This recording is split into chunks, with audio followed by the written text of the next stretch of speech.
I wanted to go to auto tech school. I think my mom was like, I see more in you than an auto mechanic, but I definitely didn't want to become a classical guitarist. I don't think I knew what I wanted to do. He's the one who brought me to Diplo. This guy impacted all of A you. lot of people. And he got fired. He did.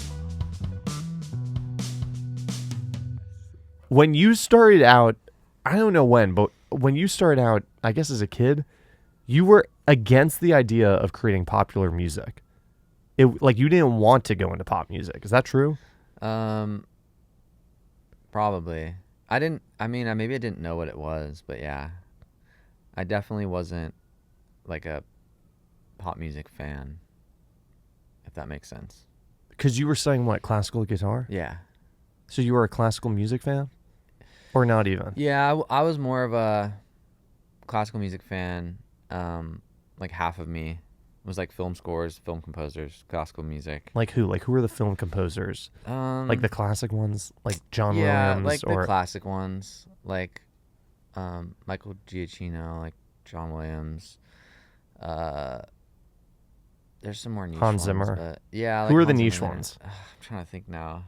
But what would you do? Like, would you listen to their scores? Yeah. And do what? Like dissect them? Just listen, I think. I mean, I didn't maybe dissect them, but also when you go to like college for classical music, they don't that part of that is kind of like they don't care about film scores, you know? It's Really? Kinda like, yeah, it's kind of like, I mean, depending on the school, I guess. Maybe like a Berkeley. But like where I went, it was like, that was not really classical music. That was like modern pop music, essentially, I think. What did you think you were going to do with a degree in classical guitar, though? Did you think you were going to go be a classical guitarist? Or you just thought that was the No. only thing that you were interested in? No, I wanted to go to auto tech school because I was really into like tuning cars. And my mom was like, that's stupid. I wanted to go to Phoenix to work in a auto tech school, to study auto tech and work in... That seems so much smarter than classical guitar, though. Maybe from like a financial standpoint. Yes and no. No? But then like what's this how much can you make as like a auto technician? The ceiling. How much can you what's the ceiling of classical guitar? Okay, fair. Valid. No, but hold on. Tell me your logic. What So I guess if you're there's probably only 5, you could probably count on one hand how many like maybe more than one hand, but there's not that many classical guitarists, right? That's my point. A very good living. Hardly anyone. Most people I went to school with became teachers, right? Yeah.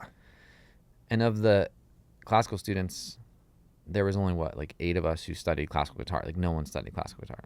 And so then one of my friends in my class became the professor of our school. And that was like the biggest thing you could achieve. He took our teacher's job years later. But the rest of them just like teach guitar lessons. So maybe there is no real good argument, but I think my mom was like, I see more in you than an auto mechanic. Like she maybe was like, had the hindsight to be like, I think you can at least go down the music road and there will be more opportunity. So I did. But I definitely didn't want to become a classical guitarist. I don't think I knew what I wanted to do. But it was either Phoenix, Arizona or Orange County, California. And Orange County seemed a little cooler, I think, at the end of the day. Wait, so were you playing guitar as a kid, or you basically started playing guitar? No, I played from like 3rd, 4th grade. I started. And I took a guitar class like after school in elementary school. Or maybe it was during school. And then at like, how old are you in 6th grade? I never know the ages of people. I feel like when you graduate high school, you're 17, 18, minus 4, 14, 16, 10, maybe 12 10. maybe? Yeah, maybe, yeah. So around middle school, I started taking private lessons. Okay. And I just did. But that was like, I would go in. I didn't learn to read music, so I just took a CD with like Smash Mouth or the Pixies or whatever song my mom thought I should learn, like a Creedence Clearwater song or something. And I would learn it on tab. And then that was it. I would just learn a song every week. And then in high school, there was a like classical guitar class that was kind of not very legit, but it was a class, and I took it. And so I learned like some classical guitar pieces there. But basically, I went into Chapman University like in remedial, like I sucked. but I was in because the professor wanted me in. Why? I don't know. What do you mean? Like, do you think? Like I had to audition and I was good. So that's why. Yeah, but I couldn't read.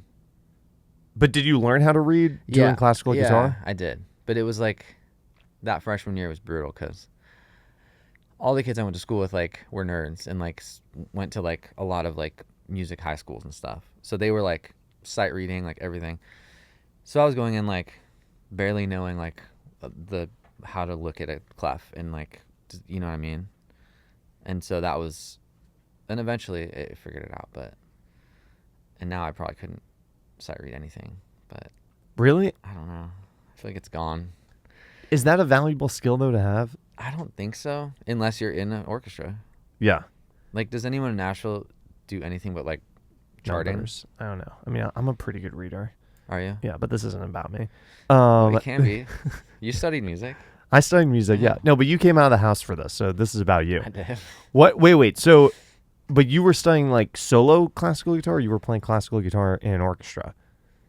Solo, and then like quartets. I always wanted to do that. So like we traveled, like we had a guitar quartet that like traveled and competed, and we did well in some places, but we weren't like renowned by any means. But you know, Wait. So how'd you learn production?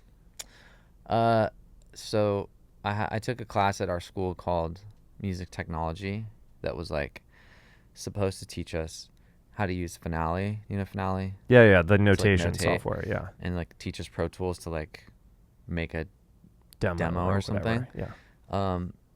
And the teacher who taught it, who got the job, try to make the story as short as I can, but he was this really eccentric LA, like kind of mad scientist, electronic musician guy, but his like charisma and personality got him the job because the dean of our music school just was also this very like outgoing kind of. Sounds like this whole school has no merit-based acceptance. They just let people in who It's not looking good. Yeah. they want in there.